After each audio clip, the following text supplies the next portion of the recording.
I'm Butch Bacani. I lead the UNEP's Principles for Stable Insurance Initiative, which is the largest collaboration between the UN and the global insurance industry. Welcome to this session on building resilience and protecting the most vulnerable. Before I call on our distinguished speakers, I'd like to just set the scene for people on what is the big picture for this session. Obviously, we know the IPCC science on climate change that came out this year, but the science was already clear 5 years ago on what temperature global warming would mean in terms of crop yields, sea level rise, ecosystems, and fisheries decline. And this science actually led us to the agenda of making sure that we bring emissions to net zero by mid-century in order to avert catastrophic climate change. So let's remind ourselves and let's not get into the misconception that limiting global warming to 1.5 degrees is a safe harbor. No, it is not. It is simply the least worst option that science is telling us that we could still realistically shoot for in order to avoid the worst impacts of climate change. You can guess what these figures are. These are not loss ratios of insurance contracts. This is based on the WMO report earlier this year saying that have we done our job in 2015, there would have been 0% chance of temporarily exceeding 1.5 degrees. We didn't do our job, so the years carried on. We had a 10% chance in the preceding 5-year period that we would temporarily exceed 1.5 degrees. And since we haven't done our job collectively, now there is a 2/3 chance that in the next 5 years we will temporarily exceed 1.5 degrees. I underscore the word temporary because it's not a permanent one, and we hope if we do get there that it's a limited overshoot that we can rein it back in to 1.5 degrees. But that is just the stark reminder for everyone on what's in front of us, because everything that we're seeing right now, including the summer in the Northern Hemisphere this year, is based on 1.2 degrees of warming. This 98% is the chance that one of the next 5 years or the next 5-year period will be the warmest on record. So if you look at probabilities, that's almost near certainty. And this is the reason why the IPCC believes that we should brace ourselves. Even if we go zero emissions tomorrow, it's a stock problem that the emissions, we pump enough emissions in the atmosphere that we need to deal with the consequences of that for the coming years and decades. So what does that mean? This is a call to action that as we reduce emissions to net zero, we must adapt and cope with the physical impacts of climate change. I got this chart from the IPCC because it struck me in many ways. I could see my parents, I could see myself, and I could see my children. And if you see where we are right now, if you're really talking about intergenerational equity, we are on the verge of destroying the ability of future generations to meet their own needs. And this is why one of the most significant outcomes of COP27 was the establishment of a loss and damage fund for the most vulnerable countries. They're going to be talking about this in Dubai. And the basic idea is that can we support the most vulnerable, particularly in developing countries, to cope with the impacts, the losses and damages from climate change. At the PSI, we are trying to do our part by working with ministers of finance in developing countries to protect micro, small, and medium-sized enterprises and bring insurance solutions to scale there. Because if you look at the economies of developing countries, they're largely dependent on MSMEs. If they are systematically vulnerable to climate change, down goes the drain in terms of the economy. This figure is, for me, a very striking figure. That's the amount of wealth that was wiped out by climate change in 58 developing countries in the past 2 decades. So if you're thinking about cost of living crisis, inflation, 20% of the wealth of developing countries have been wiped out by the impacts of climate change. And what is this telling us? The more climate shocks are borne by developing countries and vulnerable communities, the more it perpetuates the debt crisis. It's a vicious cycle that I think governments around the world are trying to address. Outside the COP, there are initiatives that are putting a lot of promise that climate and disaster risk finance and insurance can be brought to scale. One of them is the V20 and G7 Global Shield Against Climate Risks. It's one of the biggest global initiatives there to really bring insurance solutions to scale for developing countries. So with that, we can start the session. We have a really good and diverse panel. We have Alejandra Díaz, from the Director of Sustainability at Seguros Bolívar, who came all the way from Colombia. We have Vanessa Otto-Mentz. Before she was with Deloitte, she was in South Africa as the head of strategy of Santam, which is the largest non-life insurer in South Africa.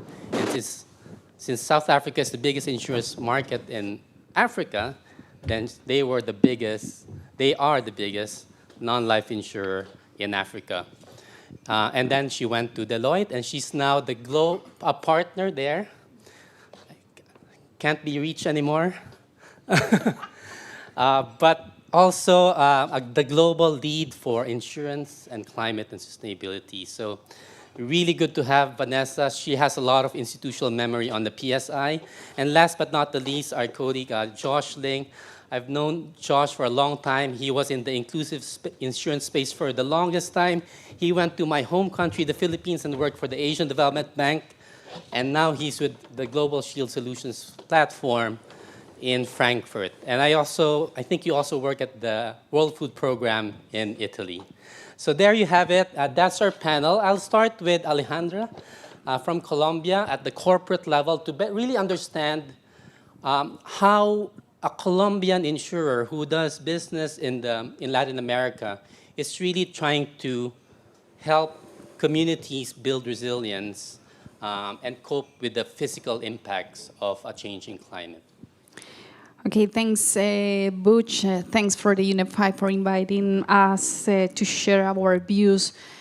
Before just talk about how, as an insurer, we are helping communities in order to improve their resilience, just let me put in context something, because in these kind of stages or scenarios, it's common to talk about the trillions of dollars that are needed to cope and to work on mitigation.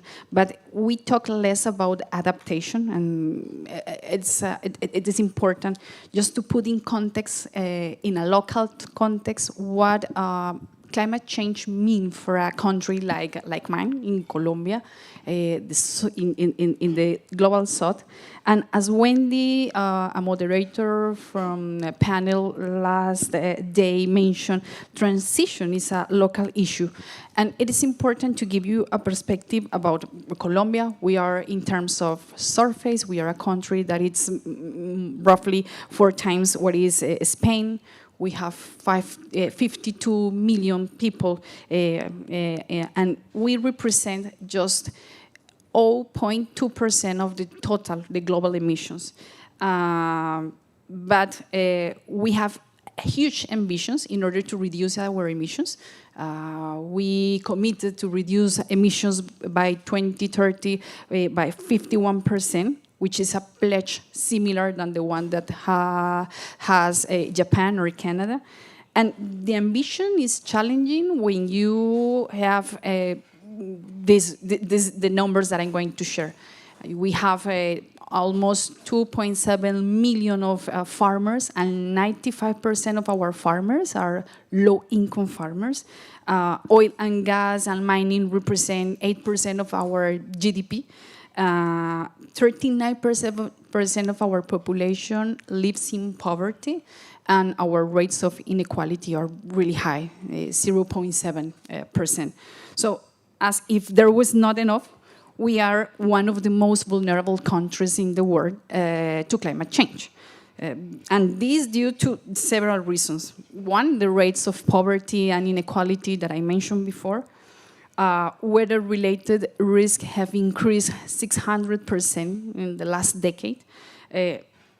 We have a huge dependence on rainfall for crop, so there is a huge food insecurity for our population.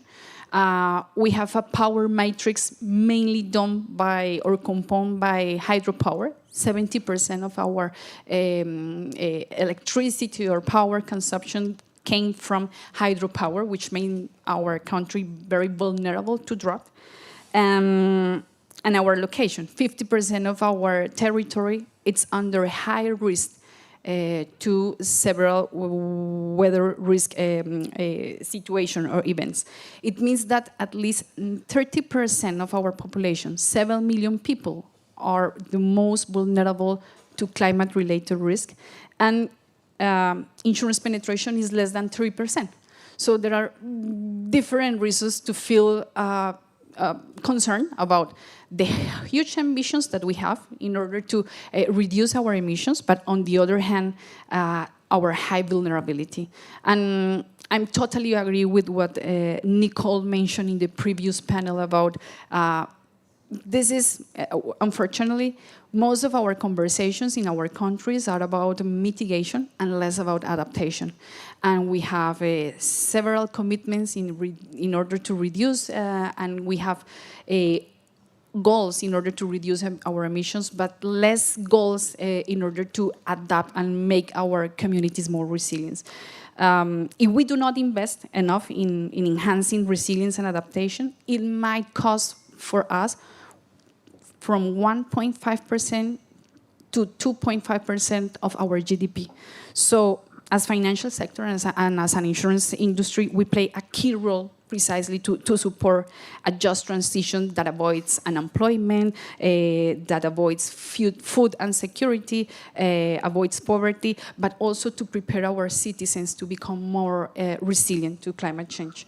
Just transition is not just a situation of mitigation, but also about adaptation and to protect the most vulnerable. And it's also not just ensuring low-income people, low-income farmers, it's also how to ensure infrastructure, resilient infrastructure, how we can move forward and push the protection of our social infrastructure, like hospitals, schools, others like that. So I'm going to finish because probably in the next question that you're going to ask me, can I explain a little bit about as our example as an insurance company helping reducing the protection gap.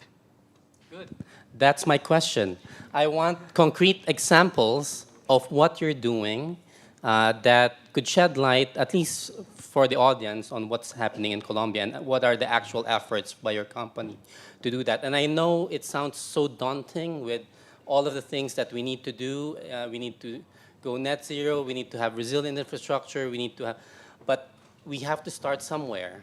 We have to start somewhere because the need is very urgent. So I think small steps could be taken as parts of a successful narrative and solution set later on. So let's start with that, and then we'll gravitate towards big picture, bigger initiatives going forward. Okay? Well, yeah, for us, for our company, reduce protection gap, it's a huge commitment. So we decide to set an important target in order to be the leader, the leader in promoting inclusive insurance to families, to low-income families, mainly to farmers. And what we have done recently, it's precisely introduce parametric insurance as one of our biggest solution in order to reduce protection gap. It's job that we have done with the government, for sure. Yeah, government has been key for us in order to protect something that it's unprotected in this situation that we are facing right now, which are the low-income farmers. So after many, many years, in our regulation, in our jurisdiction, we have subsidies for crop insurance. Nevertheless, after 20 years working in non-parametric insurance or traditional insurance, our numbers were not high. We just covered less than 5,000 clients, mainly middle and big farmers.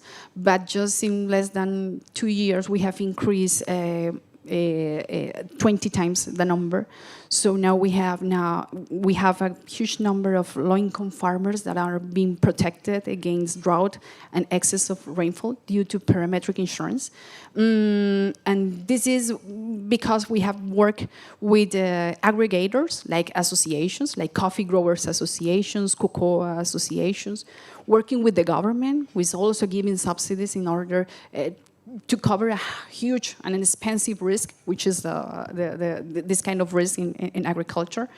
And also we have been, the most important thing is that we have paid a lot.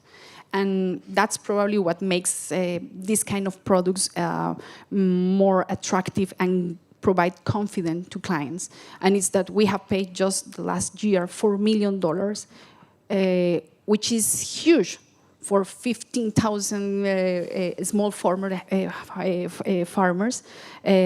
that thanks to this parametric insurance receive a payout in a timely manner, and that's probably the most important key, to pay, to make products that are done to be paid in a timely manner way. Thank you. So I picked up a few things there. You're saying that one of the key levers to actually bring insurance to scale is to test the product through claims. Paying claims really count. Designing a product targeted for the low-income people is important. Working with aggregators like coffee growers associations is important to amplify the reach of insurance. Okay. I'll go back again on that later on, but let's go to Vanessa. And as I said, she used to be an African insurer, but before she became a part of a consulting firm. He teases me about it all the time. I'm just there. Don't tell everybody. Don't blow my cover. Shh. I must agree with you around the proof is in the pudding. Claims experience is so important. You just sparked a memory about the African risk capacity, that the countries who were part of it just never believed that it would work until the first payout came. So there is something about demonstrating that people can feel what is insurance. Because I suspect if I look at the different perspectives I now hold, one as an insurer in Africa in a developing context, now working with insurers in a developed context, is that we must be careful to box this as an issue that's far away. If we look at the word vulnerable, who is vulnerable? Well, they're not far away, they're around us. Last year in the Netherlands, the Limburg floods surprised everyone, and there's a lot of people in the Limburg region in the Netherlands who are not well off. And actually were not insured.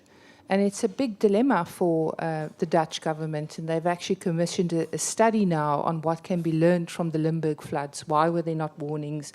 Why were we not prepared in the Netherlands, who are actually very good at managing water? So that would be my first offer, is to think very carefully around who you consider to be your vulnerable. Even if you are currently insured, you may not be insurable for always. And I think that's also something when we look at a changing climate, that's huge for corporates, for small businesses, for homeowners. Paula Jazabkowski has done some studies in Australia. She also did some very large studies around the risk protection gap. And her latest study about the Australian market shows that they are in for a 50% price hike for personal lines. Now, just think about that for yourself, for your own policy. If your insurer told you that you had to pay 45% or 50% more per month for homeowners insurance, it's huge. A lot of people can't afford it. So we really need to look at adaptation in a very broad way and the role of insurance and making sure that it's available. So that's the first thing that I thought of. The second thing is, how do we learn better together? I mean, I'd like a show of hands who's had an easy public-private partnership experiment, experience, pilot. Has anybody had an easy PPP experience? Nobody. It's hard to work with each other. It's hard to work with yourself even at times. But I think we have to get better at learning together. We have to get better at bringing different kinds of organizations together, because the risks we face cannot just be solved by risk transfer. And I'm always inspired by the groundbreaking example some years back about coral reef insurance, because when you look at it, at the crux of it, it's a standard insurance policy. It's not a strange policy.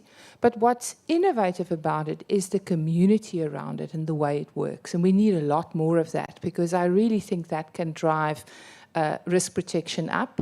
It may not look like we see from the cover the same as our other insurers. It might not even show up on the insurance penetration metrics because it's not sold in a similar way. But I think that kind of work is really, really important. And last but not least, we need to speed up. I mean, really, we're just too slow. We are sitting here in the same week that we are here. Morocco had an earthquake. And we have people in Libya who were just swept away overnight because they had 2 years of rain in one day, not well-maintained dams, and it's just gone, and they're not getting help. They're not getting disaster risk help. Why? Because all the help we have as a world has gone to Morocco, and there's nothing to send to Libya at the moment. Now, that's not insurance's job, but I think as a society and as a member of the risk fraternity in the world, we really need to look deeper into this and find ways to create new solutions, ways of working together, of which a part would be risk transfer. It has to be, because without that cash flowing, how do you ever rebuild? You just can't. So I'm a big believer in the insurance sector and our social good as to society. And there I go. I'm still our, you see. Don't tell them. Thank you, Vanessa. Let me challenge you a little bit, wearing your Deloitte hat.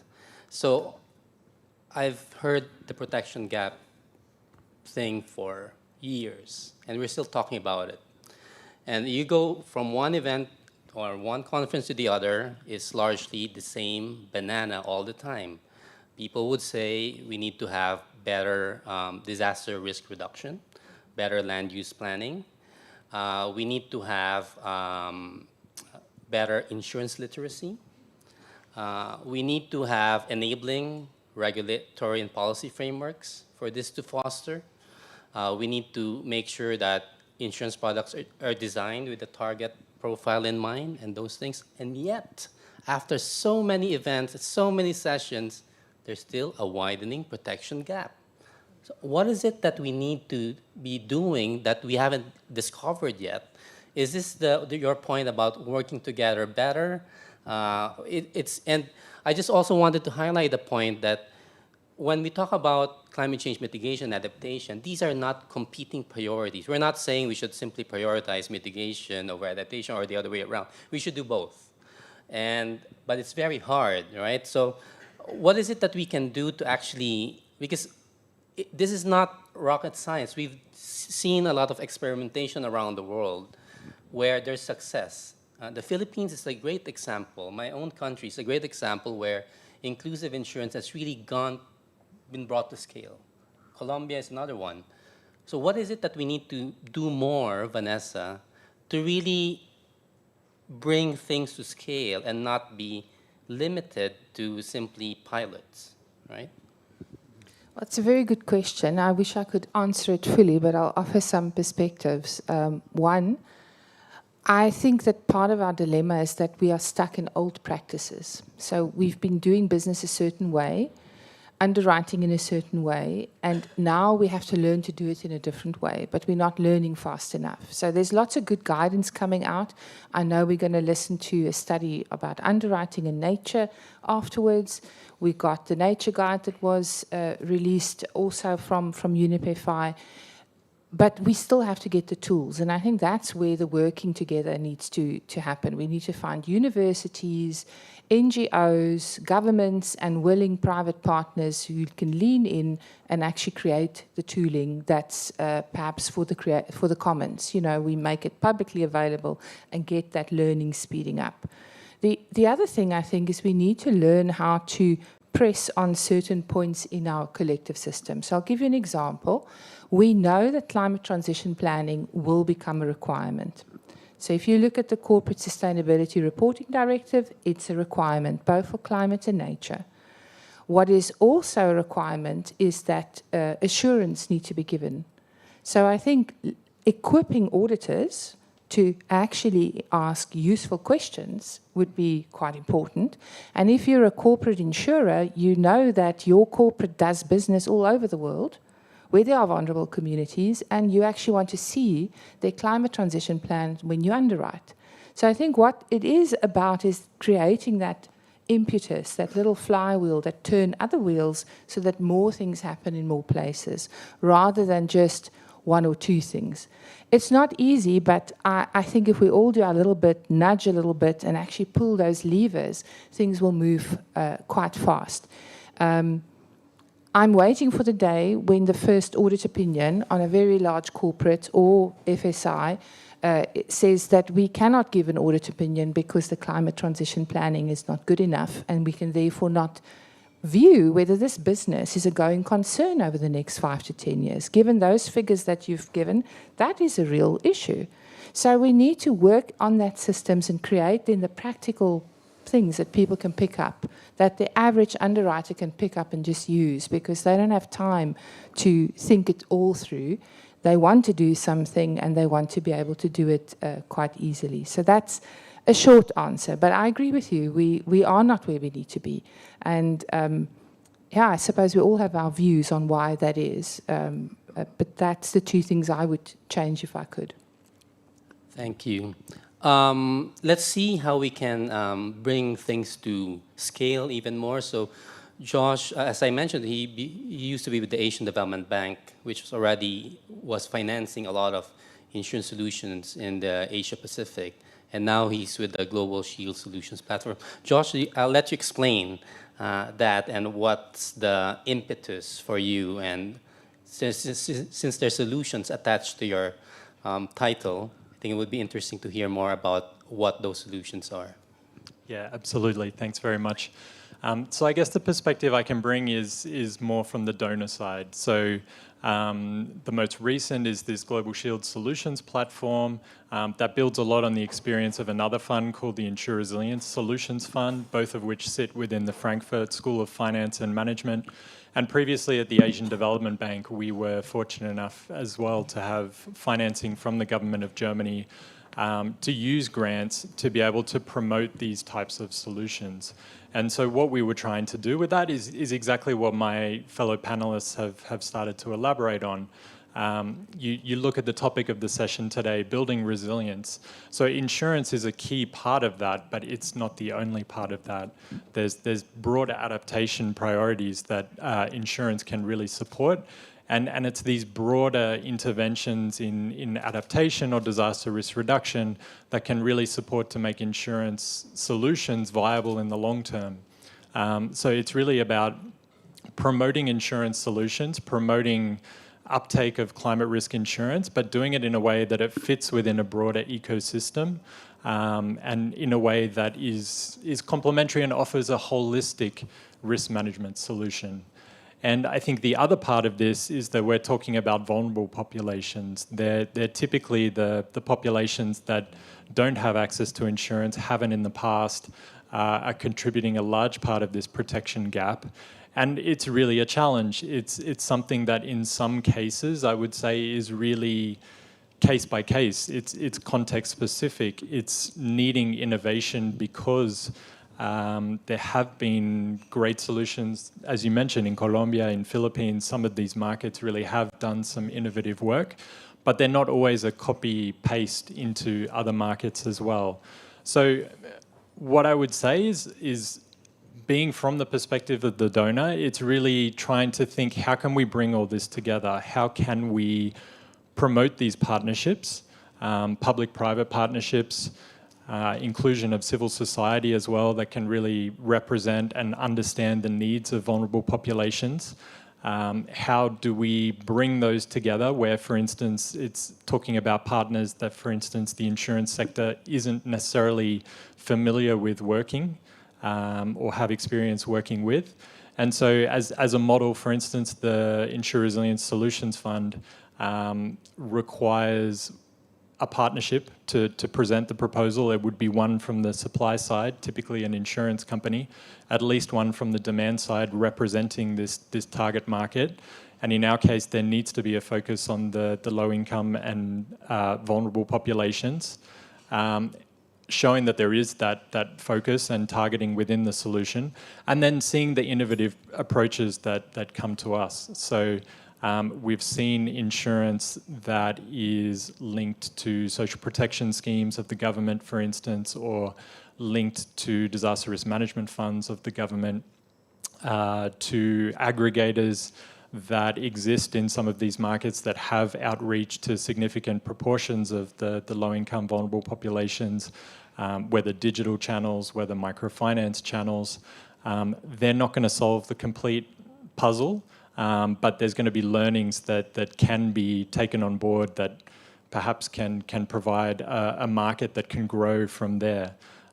So now switching to the Global Shield, which is a newer initiative, it's really coming from the top down as well. It's that first step where the governments have the opportunity to identify what are the gaps that they have, or what are the key pressing needs, whether it's a sector, whether it's a particular type of hazard, conveying that to the stakeholders that have an interest in the country, and then using these donor funds to promote the solution that fills the gap. And so it could be supporting a climate risk insurance, or it could simply be, how do we develop better climate risk modeling in this particular area?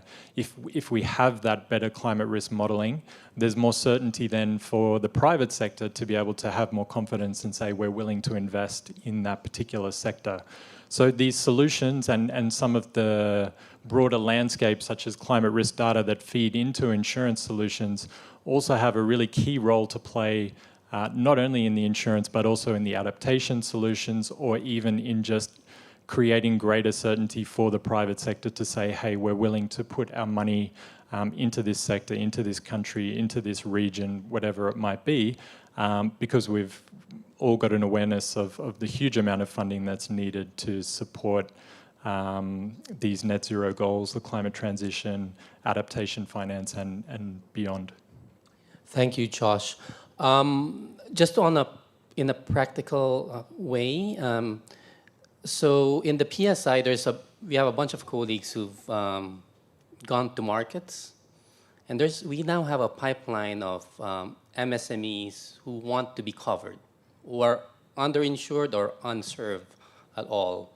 So if you go to the Global Shield solutions, what are the things that you're looking for for that donor money to flow where it's needed? Because there's enough risk there that's waiting to be insured.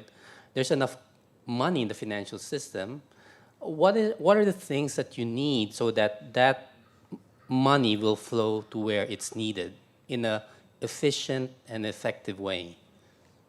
It's a really, really good question. And I would say that there's also initiatives that I know you're well aware of, such as the V20 Sustainable Insurance Facility, that's really working to bring some of these ideas into packageable solutions that really say there's a need here, there's even the start of a solution. How do we actually articulate that to some of the entities that can put finance behind it? And I'd say that's exactly what we're looking for. thankfully, there's a lot of great ideas out there. Those that we can take a little bit further and put really some funding behind are where we've looked at how has this idea been tested at an early stage that would justify us supporting the initial development costs, or in an easier case when there has been an initial pilot, what kind of proof is there that shows there is some traction or that this really is hitting on the need of that particular market to justify us putting money to really scale this up. That's not as easy as it sounds, because these populations or these MSMEs, they really face a range of risks, and they can't all be insured. The cost of putting insurance on all of them would just be way too high for the businesses, for the individuals to be able to pay themselves. So it's really understanding what are the priorities or what are the key risks that maybe stop them from investing into their businesses, or are really keeping them awake at night because it would really stop their ability to continue doing what they're doing. So there is really that process of testing and seeing what does work, and we're looking for that initial traction either through a pilot or studies that have shown that the idea is really gaining traction with who it's trying to serve. Thank you. I just want to check in with the audience because we have a bunch of insurers, I think some banks, some civil society organizations there. Does anyone have a question before we continue the discussion? I just want to check in early. Any brave soul? There's Reto Narvila from Swiss Re in Zurich. Yeah, thanks for these insights. Question about the protection gap. Do you think it's more a demand or a supply type of problem, or maybe both? Who wants to take that up? I'll start and then we go down the line. Okay. I think your answer is both, because from a demand side, I think many people who are vulnerable don't even know that insurance could be a solution for them. So I think there's something around, and the question is also, do you need to educate them? Maybe a pooling mechanism or working with a local government or local city, embedding some kind of risk protection might be a better solution. But I think there's that side of it. There's also the unknown gap, the gap we're walking into because we're not actually adapting and we're not mitigating, which I also think creates a bit of a situation for us. The supply side is true and real. I mean, you talk to underwriters, you talk to product developers, they want to innovate, but our regulation and the way that our industry is managed, regionally supervised, etc., is not always so easy to innovate and try new things. So that's why I'm quite a fan of thinking broadly, systems, thinking about what you have and what can you add to it to make it something different. Like, I mean, the Apple phone wasn't invented, it was added together and became a new invention. So I think it's both sides that's a dilemma. And I think the main issue that I have is that we don't pay enough attention to social change. We think that if you have a logical argument and you got the numbers and the data, like we did a study at Deloitte last year on the global turning point, and that we really need to move, because if we move, we can realize positive economic growth in the future. They took a 2020 to 2070, 2020 to 2070 view. You could create growth of upwards of $45 trillion. If we don't move, we're going to destroy $200 trillion. So we don't bring that other side in, and therefore often the business case, as we call it, or the numbers don't add up, because we're ignoring the cost of not acting. So for me, we need to broaden it to be not just an issue of people don't buy enough insurance. It's actually how do we as a society manage risks that we are walking into that we actually don't know yet that are there. I may say that is a supply issue, but also a demand issue and a regulatory and a public policy issue as well. So, for example, regarding the demand perspective, it is regarding confidence. if we do not provide enough confidence and security to consumers that they are going to be enough cover, well, probably we are not going to succeed. And that's the reason, because working, for example, with governments, with banks, with microfinance institutions, with cooperatives, it's a way in order to increase confidence in the product, in the insurance industry. If we go directly and try to work directly with the consumer, probably we are not going to succeed. But if there is an institution that they know behind us, it make things easier. And it also solves another problem, which is the geographical issue, because we need to think that microfinance institutions, cooperatives, utilities, they outreach people in those regions that we are not able to outreach. So it's a demand side. It's a regulatory problem also. It's a regulatory perspective. I think that in the Colombian case, we are lucky to have a regulator and supervisor that have enabled the conditions in order to innovate. Just a couple of months ago, parametric insurance are now allowed not just for crop insurance, but also for the rest of the branches, for life insurance, for health insurance, for every kind of line of business. So now we are thinking how we are going to take advantage of that new regulation that allow us to innovate. So it's a thing of regulatory perspective as well. And from the public policy perspective, if our governments put into the table the discussion about adaptation, is also something that is going to help us to move forward and to improve our supply of products. But also, it's a regulatory and a public policy situation because we need a government and a regulation that also enables things like the access to internet. We have lots and thousands of municipalities without access to internet. So if you would like to make a digital solution, something really fast, it's impossible or difficult to do when you are not or you don't have internet access.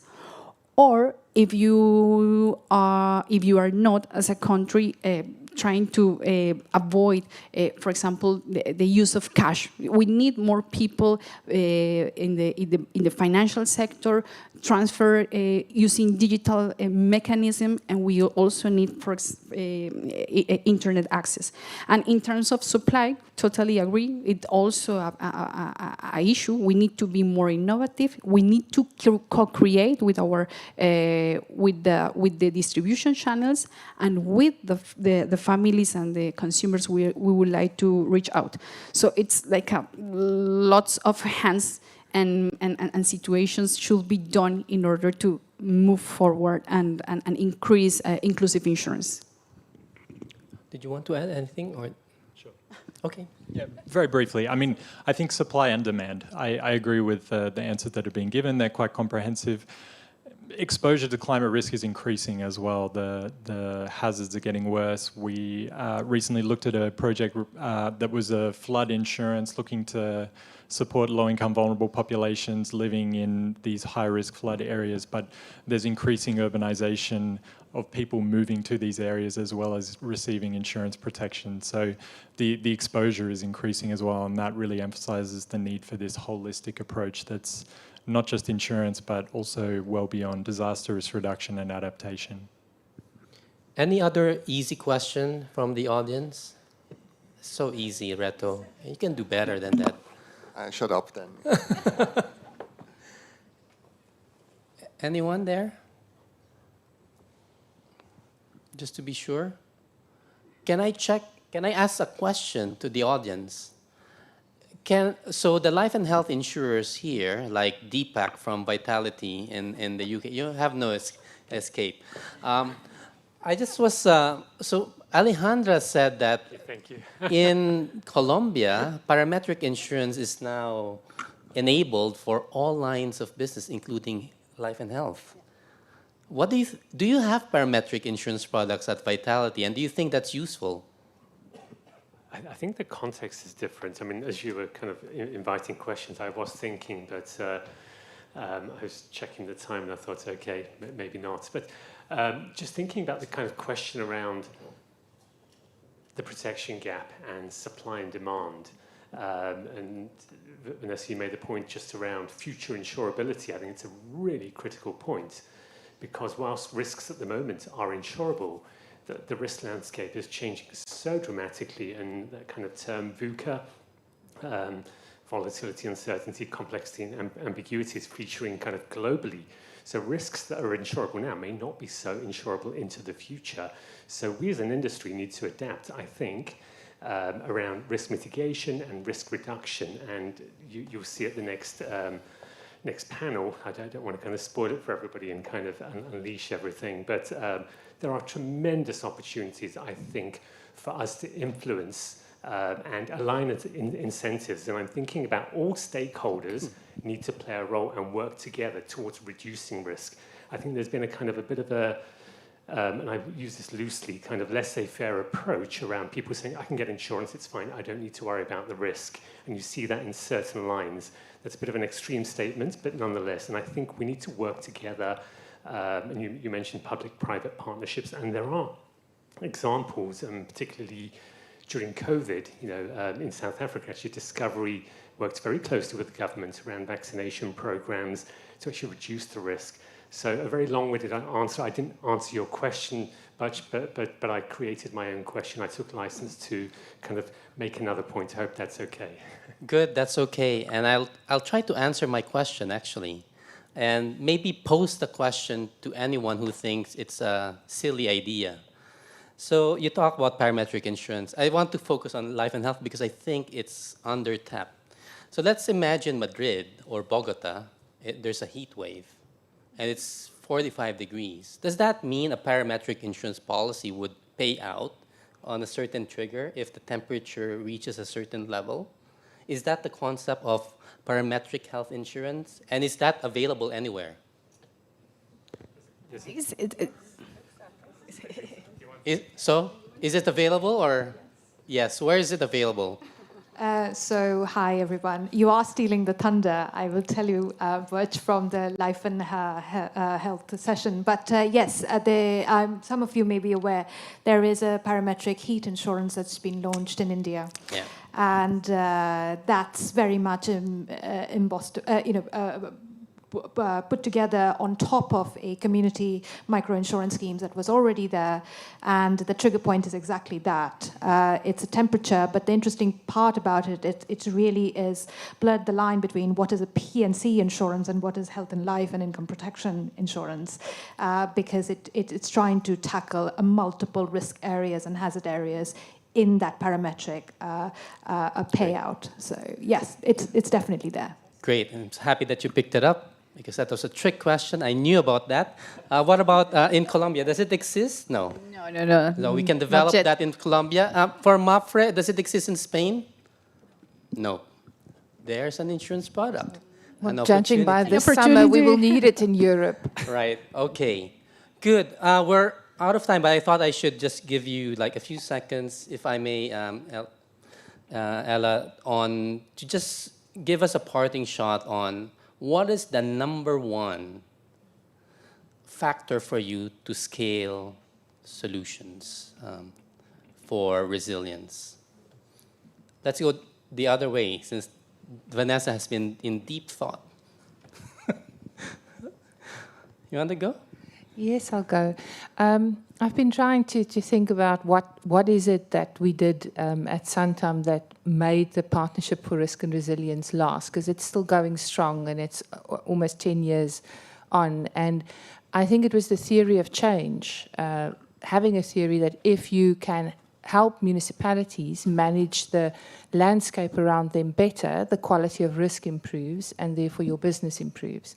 And I think if we can find more clear theories of change, like the heat insurance, tackling composite issues on top of existing structures, we probably have a lot more solutions speaking to resilience.